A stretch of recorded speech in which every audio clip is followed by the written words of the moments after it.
You're listening to Unapologetic, hosted by Eric King. Unapologetic with Eric King on WOVU 95.9 FM. So today we got our special guest. We got Sonia Hinds. She is the founder, director of Chesapeake Beach Professional Seminar, an organization dedicated to advancing play therapy and child psychotherapy. With a background in psychiatric nursing and a passion for children's mental health, Sonia has been instrumental in training professionals nationwide. Her website, if you would like to go visit her, is at cbpseminars.org. And I'm sure she'll say it, once she jump on. So without further ado, and this is technology, so we got to make sure everything is working out. I would like to bring in Sister Sonia. How you doing today? Wonderful, great. And I want to thank you for inviting me. I was just very honored to be on the show. Hey, I'm glad you want to spend some time with us, because we, every now and again, we got to check to see who wants to spend time with us. So, you can't see everybody in the studio, but it's a lot of people in this studio right now. So Hey, that's great. Good. Wonderful. So they are all here to hear you. So I'm going to go ahead and just jump into it. Tell us a little bit about your organization and how you got started.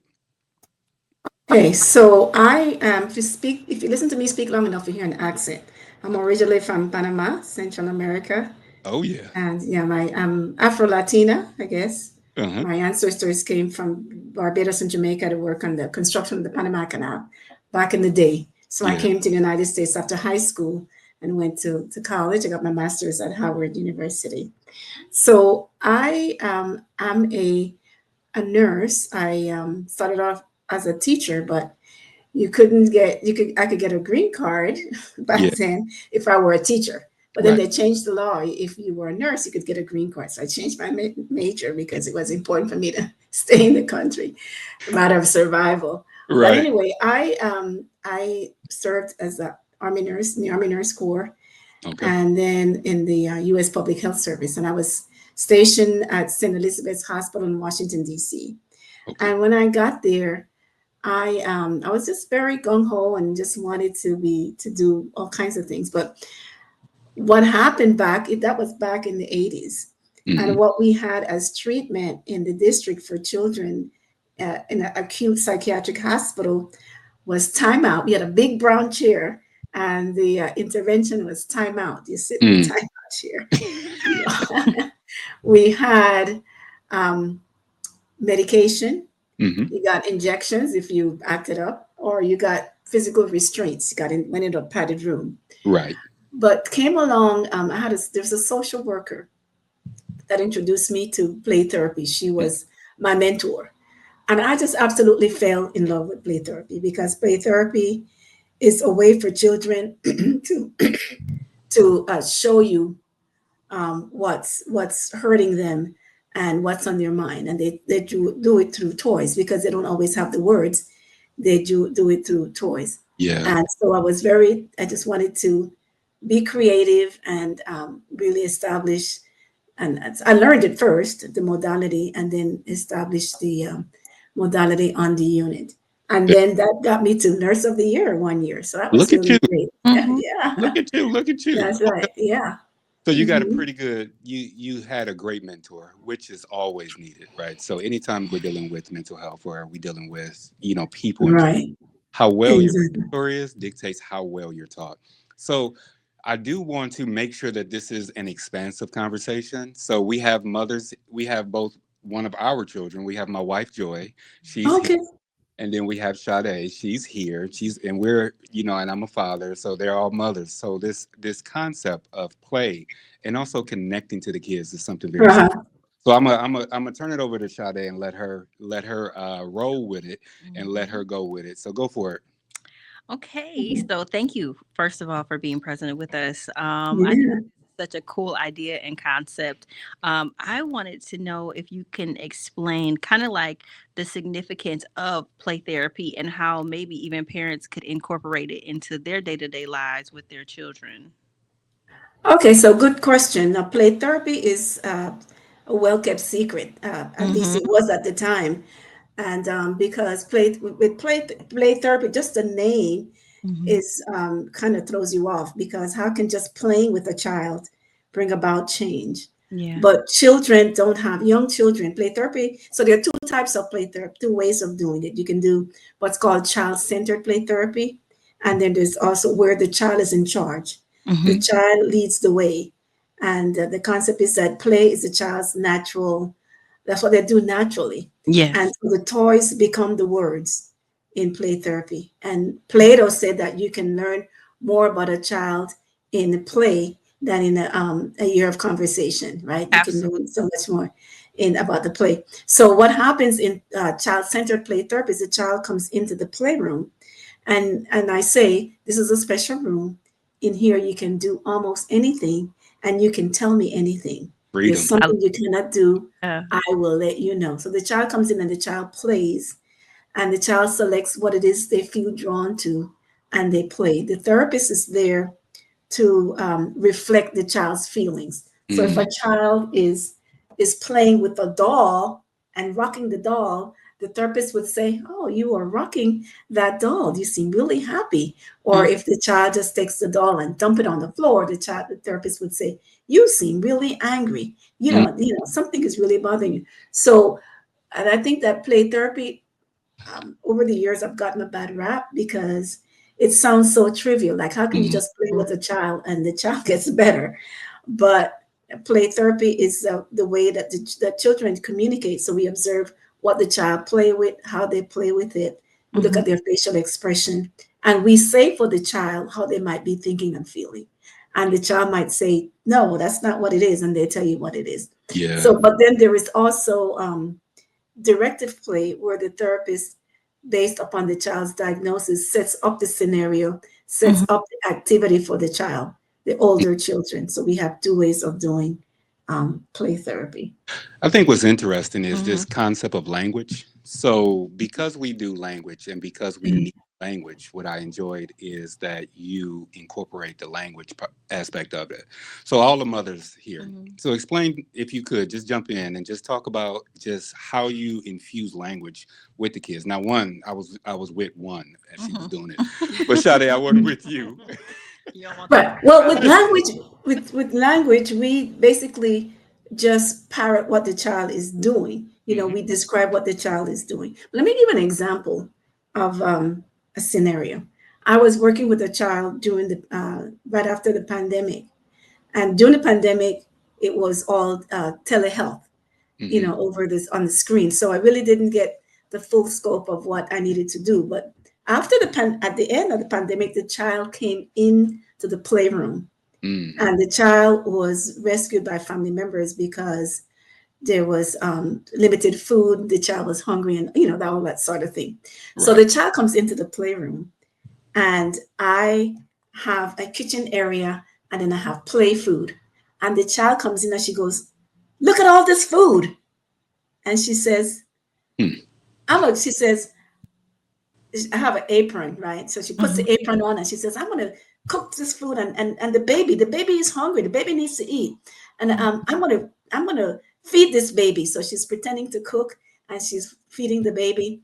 And it was, we call it an abreaction, because this is what was happening to this child. She was Yeah. Mm-hmm. hungry. She Yeah. did not have food. So when she saw the food, it was like, "Oh my gosh." So she was really healing herself. Very nice. Yeah. She Very. was, so she said, so the baby doll was in the crib. She says, "You hold this baby while I cook the food, and rock Awesome. him, rock him." Mm. So these are things that she needed, Right. see, Yeah.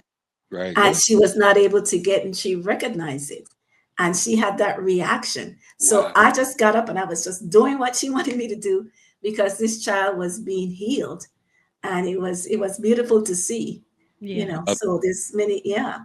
So love it. children get what they need in play therapy, and it's amazing how it happens. It's hard Yeah. to explain, but it Yeah. happens. No, I totally understand. What did Yeah. you have, Shadi? No, I was saying she said exactly what I was thinking when she first started to speak about it. And I know you discussed the language, but really it's the receptivity. Yeah. So as parents, we're so used to trying to control a setting, or we're so consumed by our own setting, mindset, and concepts and boundaries Right. that we don't actually see the creativity that and imagination that exists Mhm. naturally in a child. A child has the inner ability to self-soothe. Yeah. Yes. We Yeah. have to Yes. be taught how to get back to creating an imagination to heal those spaces that don't feel safe anymore. They naturally go to what feels good, what Right. feels safe. Mhm. And so Exactly. to observe that is a really beautiful Yeah. thing, and then be able to kind of engage in that experience and It tap is. into them like I that. 100% agree. Joy, did you have anything Absolutely. you wanted to add? No, I wanted to say that, even as listening to her talk, I can remember when my kids were small and, letting them, not knowing what the definition Right. was, but, Yeah. like how they interacted and, with different things. Okay. Yeah. So this idea of training. So I'm gonna turn it back over to Shadae. Go for it. Training. Okay, Yeah. so like what types of training programs does your organization offer when it comes to teaching not only children but their parents, maybe even instructors, how to participate or be a support system when it comes to play therapy? Well, there is a guiding organization. It's Mm-hmm. called the Association for Play Therapy. It's a membership organization, and they have a board, and they create the guidelines for the training, and they certify you to be an instructor and things like Mhm. that. Mm-hmm. And so I was able to, what happened was I always had an entrepreneurial spirit. I always wanted to have my own business. And at Mm-hmm. the time, there really was only one agency that was conducting the training. And because play therapy was like in its infancy in this area, I decided that that was something I was going to do. So I had my own little business going. Yeah. And right. And so what I did was my husband and I made dinner, and I invited all the play therapists that already had their credentials, Mm-hmm. and Mm-hmm. they helped me launch the my play therapy organization. And I'm Mm-hmm. proud to say that most of the play therapists today have taken either all or some of the training from Chesapeake Beach Professional Seminars, Oh, that's and that amazing. was back in 1998. Oh, So Wow. now wow. many people are trained, and they are even, they kind of surpass me. They have their own business, and they all practice, and they're all teaching as well. So I have a lot of competition now. When I was the only game in town, right? Yeah, yeah. But it's been really, really, really great. And there's always more to learn.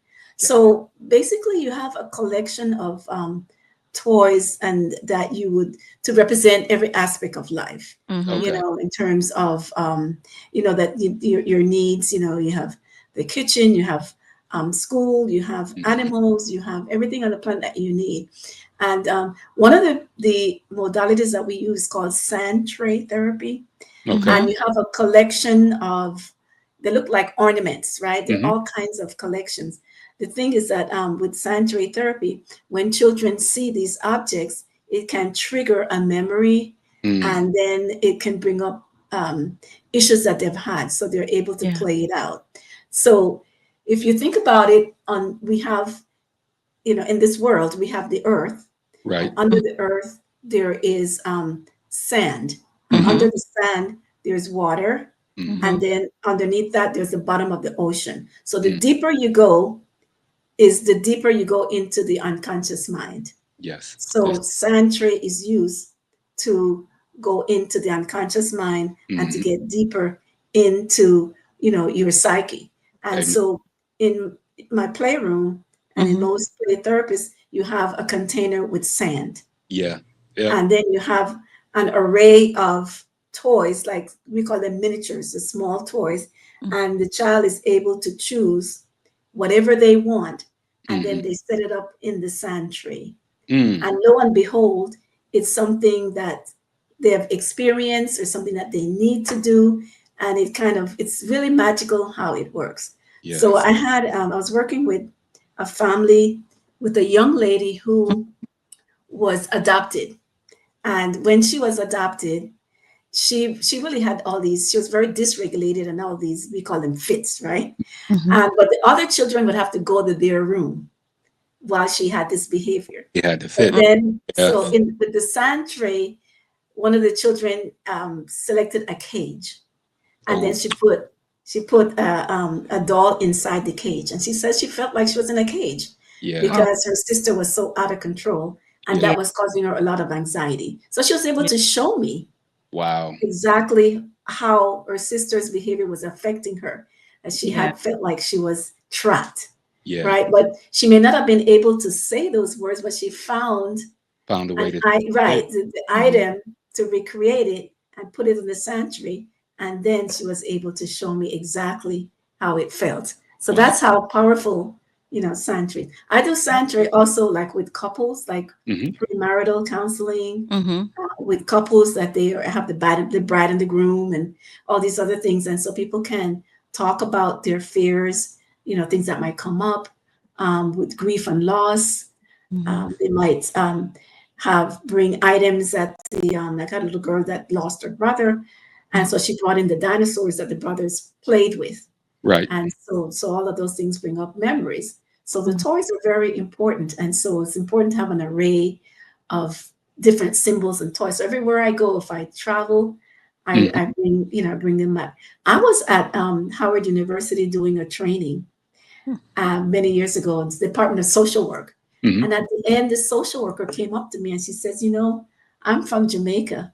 In Jamaica, we don't have these things. Would Right. you be willing to travel to Jamaica and teach us? And I Yo. said, tell me when. Of course. Right. Why would? And Why yeah, wouldn't I do that? yeah. And I went, actually, I went and I got some of because I have presenters that Mhm. teach for me. And we got together, we paid our own way because we were Right. so eager to go and happy to go. Mhm. And we taught the Jamaican social workers how to do play therapy. Wow. And Oh, today they have their own play therapy institute. Wow. So nice. that was Right. really amazing. So it's a very powerful thing. Yeah. I like it. Go ahead. So when we come into thinking about how important it is investing in our children's mental health, what are some, stages or early, what can be helpful if we actually approach it at our early stages? What kind of ages would you say we are looking for certain behaviors or patterns that we could implement play therapy? What would a parent need to look for, and what would be the most beneficial for a professional to address? Like what ages and how would that help? Well, I see children as young as 3. Okay. Oh, Yeah, wow. Wow. 3 years old because Right. they have some language. I had a 2-year-old only because she had some language. She was Mhm. Mhm. advanced, but it really starts about age 3. Oh, wow. Okay. And so, right, because then children at age 3, I think today children are so much more advanced than when Mhm. we Yes. were growing up, Yeah. right? Because we have Yes. Absolutely. the electronics, Yep. Yeah. and brothers and sisters, or we hang around their friends or what have you. Mhm. Mhm. So the children, we have so many dysregulated children, and I think it has to do with the drugs and alcohol, some addiction that parents have, Mhm. and it's the problems that children are having at home. So they come in, parents have a hard time managing children's outbursts and behaviors. A lot of times the schools cannot manage the child, and they bring them Right. to me and to Mhm. a play therapist, and to help children with their behaviors. I work a lot with parents Yeah. Mhm. doing parenting, because if children, the parents, I tell parents, the child spends more time with you than with me. Right. Absolutely. Right. So it's they need to learn. So I do a lot of parenting. I give, and also I I demonstrate how I play with the child Okay. to Mhm. the parent, because I think sometimes parents are so eager to educate the children, Mhm. instead of playing with the child, they are teaching them. Yeah. Like Yeah. if Johnny is playing with his car and is rolling it on the floor, that might say, "What color is that car?" Or how Right. many Right. years? I count Exactly. 1, 2, 3, and I'm Right. like, Right. "Oh, no, no, no, no." Yeah. There's a time for teaching and there's a time for playing. Like they're Yeah. two Mhm. separate things. So allow the child to play. Mhm. Some children said, I just want to play. I just want to Right. play." Yeah. Right? And so we talk about how important it is to allow the child and to listen to the child, Yeah. Absolutely. allow the child to express themselves. We can Okay. learn And so much. kids and their Definitely. behaviors. 100% Right. just learn. Yeah. Can you go back to training? Because we have a lot of People with Yeah. teachers okay, in our family. right. So hold on, wait. We got a lot of teachers in our family. We got a teacher listening. Hopefully, big shout out to Toya Washington. See if she's listening. But when you go and work with teachers or those that work with early education people, what are the top 3 things you want teachers who work with young kids to get from for their classroom as it relates to play therapy? Okay, good. I'm glad you say that because I do a lot of training with early education. Mhm. So what I think okay, so let me see. With working with young children for teachers, what we do is one of the bad habits that we have is, Okay. and we don't even know we're doing it, is when the Mhm. child is advanced, we say, "You're so smart. Yeah. You're so cute. You're Oh, so smart." Yep. And Yep. for young children, "You're so smart" can be a setup. Yes. Because if I don't get it right, one of the boys said, "Mom, I'm not as smart as you think I am." Yeah. Because the mother was overdoing it. Mhm. And if I'm so smart, I have to keep up that facade, right? I have to be, and if I don't get it right, I disappoint my mom. Mm. And So then yeah. the one is the expectation, right? the So teaching expectation, teachers exactly. to manage expectations with a highly intelligent or smart child. So that's Mhm. good. Okay. Exactly. So what you don't want to do is say you're so smart. You could say you worked really hard Right. Yeah. on that Right. project. The action. Wow. You That's did your big. homework, Yep. and I had a little boy. I had a kindergartner who could read like as if he was a third grader. Mhm. Mhm. But he came into therapy because he was saying the kids in his class are dumb and stupid. They're Mm. not as bright as he is. Right. Because he got that you're That so was smart. You're so Well, wait. Time out. So that sounds like Yeah. our child. Yes, That's absolutely. that sounds. Come back over to the mic.